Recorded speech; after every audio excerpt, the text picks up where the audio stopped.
So, hi friends. I thought that the last time I did a Sailor Moon First Impressions video was going to be the last time. But apparently you all enjoyed hearing me out about Sailor Moon so much that I decided to do more of it. Because, as you all know, I'm a huge Sailor Moon nerd and can talk about it for like ever. And if you're all enjoying that, then why not make more? After all, I never lose things to talk about when it comes to Sailor Moon. Yeah, just showing off my Jupiter pillow because I think she's fabulous. And she is fabulous. I love her. Even though Saturn's my favorite, but Jupiter's close second. Anyway, so what did I think about this new episode? Well, first of all, before we get to that, I do have to mention that there is one thing I forgot to mention in the last video log about this, and that is that I really liked Sailor Mars's new pose that she does at the end of her speech. In the first two seasons, she was doing a really, sexualized pose where she was like, ugh, and no, they're 14 for God's sake, please. So I really liked that they changed her pose. Now she's all like, ugh, and with her hand on her hip and her hair is flipped back and it looks awesome. And it's a lot less looking and more powerful and strong and stuff, which is, I feel it fits her character better. As for this episode now, sorry, I forgot that little tidbit from last time. So the episode starts out with Usagi and Chibiusa acting more bratty toward each other, which a lot of people complained about Chibiusa being a brat in the 90s version, but I kind of liked that dynamic between them because that's kind of how mother-daughter relationships really are. They argue a lot and they get into a lot of petty fights about stupid things and all that. So I kind of like that they brought that back because I feel like in season 2 they were a little too nice to each other. And Usagi was just kind of depressive jealous over her instead of being more active. So yeah, I like that they act like that. And even later on in the episode, when they see the daimon and they have to fight it and stuff, they acted a lot more goofy in that fight scene, running away scared and all that crud. But yeah, I liked that because I think they're funny when they act more cartoony, which is weird to say about an anime, but the 90s Sailor Moon really had that aesthetic, and so I'm kind of glad that they're bringing that back. So the things that really made me laugh in this episode, other than them acting goofy, the first thing that really, oh my god, I couldn't believe this. So Usagi's complaining because Chibiusa and Mamoru are gonna go to the amusement park, and he's like, no, it's okay. The school's really close. I have my communicator, so if anything goes wrong, you can contact me. And I swear to God, they showed the shot of the communicator, and I just oh, I went because it has a little mask on it, and it's adorable but also hilarious that he put a little mask on his communicator. Maybe Luna did. I don't know who makes those communicators or whatever, but yeah, I thought that was really funny, and it's such a subtle thing. He doesn't even point attention to it. It's just kind of there, and it's that's funny to me. I don't know why. It's always the subtle things that were really funny to me.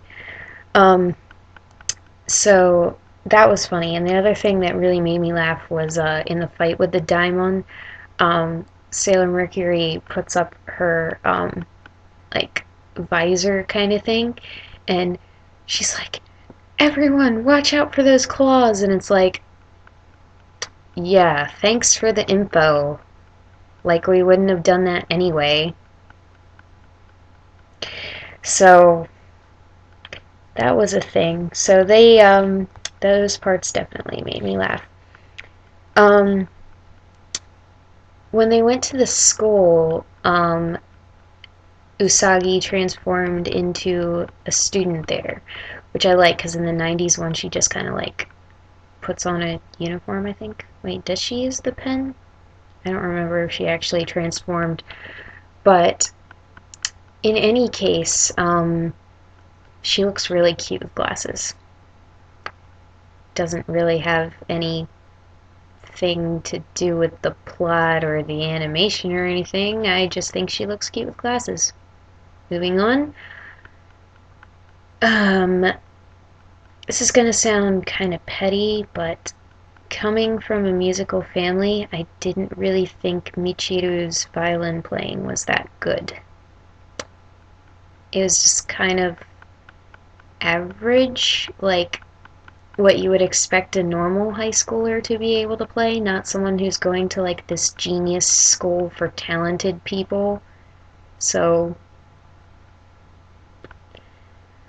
maybe a lot of people watching thought differently, but I just didn't, and maybe that's just because I'm musically trained, but like I was just sitting there like I'm supposed to be impressed by this cuz I'm not. So, yeah, I feel bad saying that, but just yeah. She's not one of my favorite of the Senshi anyway. Just think her personality is kind of bland. I know I'm gonna get a lot of hate saying that, but she's really not. I'm sorry. She is beautiful though, so I'll give you that, Michiru fans. Um, and she does have a nice voice, obviously, because, the song at the end was amazing, like I talked about last time.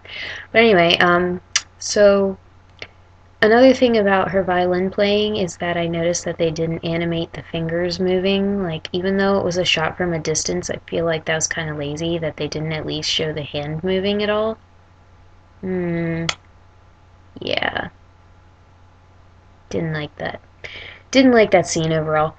Um, Next thing I wanted to talk about was that in this one, Chibiusa meets Hotaru for the first time near the laboratory, whereas in the old one, she meets her out in an open field. I like this version better because it makes more sense. Basically, for those of you who have not read the manga and don't know like what's coming or anything, Hotaru is sickly, which they kind of touched on in the 90s one, but not to the extreme that they show in the manga. She is very sickly and has a lot wrong with her. She got very injured in a fire. So, anyway, yeah, it makes sense for her to be very close to the lab where her father normally works and like close to the school where she goes rather than being out in an open field somewhere where she would have to walk a long way, and I feel like she wouldn't be able to walk a long way. So, yeah. Another thing about Sailor Saturn is that I'm often told that I look a lot like her. Maybe shorter hair. I don't know. But, um, my friends from college said I should totally cosplay her, and I support that because I love her. She's such a good character. um, so another thing, Chibiusa's new transformation sequence. I have a love-hate relationship with it. I like that she gets the full transformation treatment here, whereas in the 90s one, it was just kind of like, I think they showed the full transformation like once in the S series, and she didn't get like a full one truly until Super S. But in this one, I like the look that they're going for, but the sound effects, there's way too many for one thing, and for another thing, it's like all these like twinkle, sparkle sound effects, like cutesy, and it's like, I get that she's cute, but she's also a senshi, a warrior. Can we, like, all the others get these like really cool sounding effects with this kind of pop rockish track, and Chibiusa gets like, look at me, I'm a little girl, and it's like, why? And they crammed so many sound effects into that too. There's like, why? Why did she need like 20 sound effects? Uh, but anyway, uh, I'm being nitpicky again. So the last thing I wanted to talk about is the attacks used in this episode. Now in the last one, we got to see the Cyclone attack and... Oh, right, the Wink Chain. I don't think Sailor Mars used an attack in the last one, did she? I don't really remember. I'll go back and rewatch the entire season once it's over. I'll just like binge watch everything. But yeah, in this one we get like all of my favorite attacks except for Shine Aqua Illusion. I was like, when they showed the other attacks, I was anticipating it, but they totally like, they blue balled me. I wanted the Shine Aqua Illusion. I wanted it, but I guess I have to wait until like next episode or something. So, no Shine Aqua Illusion, but we did get Burning Mandala, we did get Sparkling Wide Pressure, and we did get Venus Love Me Chain. So, yay! All of my favorite attacks. Oh, and of course, the Sailor Moon attack of Spiral... Wait. Moon Spiral Heart Attack, that's what it's called. So... yes, all of my favorite attacks from my favorite season. Yes, I was very happy with that. I got to see all of my favorite attacks. So much nostalgia for that. Except for, Sailor Mercury's. Just, she used her regular mist. I was like, okay.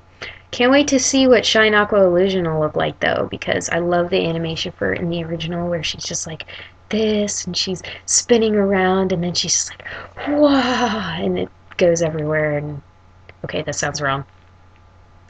I swear, like, I get the series is about, like, the girls on the cusp of their sexuality and, like, stuff like that, but I didn't mean Shine Aqua Illusion in that way, but, yeah. So, I did like the animations for the attacks as well. They looked really cool, and I liked hearing them shout them and everything. Just brought back so much nostalgia. I love those attacks so much. Like, I can watch those attack animations from the original over and over and never get tired of them. So, yeah, I'm hoping to see a lot more of them from this season. One of the things that surprised me was that, like, I understood them playing Sailor Moon's and Chibiusa's transformation and speech because, like, they kind of went together in this episode, but they played everyone else's transformation and speech in this episode, too. So I'm thinking maybe they're going back to the 90s formula of playing the full transformation sequences of everyone in every episode, but since they added speeches in this series on top of it, it takes up a lot of time in the episode that could be devoted to story. So I'm hoping that they don't do that in every episode. At least do like Sailor Moon's, Chibiusa's, and then like everyone else have like the 4 boxes, 2 on the top, 2 on the bottom of them transforming all at the same time or something. Just so that there's more time being devoted to the story, which is my favorite story. Computer, what the heck? My favorite story of the Sailor Moon manga and anime. So, I mean, I don't know if I should complain because I do like the new transformation sequences since they're not 3D anymore and they look a lot better, but like, if they take away from the story, that could be a problem. But anyway, we'll see what happens. And based on the preview for the next episode, it looks like we're finally gonna get that lesbian scene between Michiru and Haruka, so let's see what happens. Until next time, bye!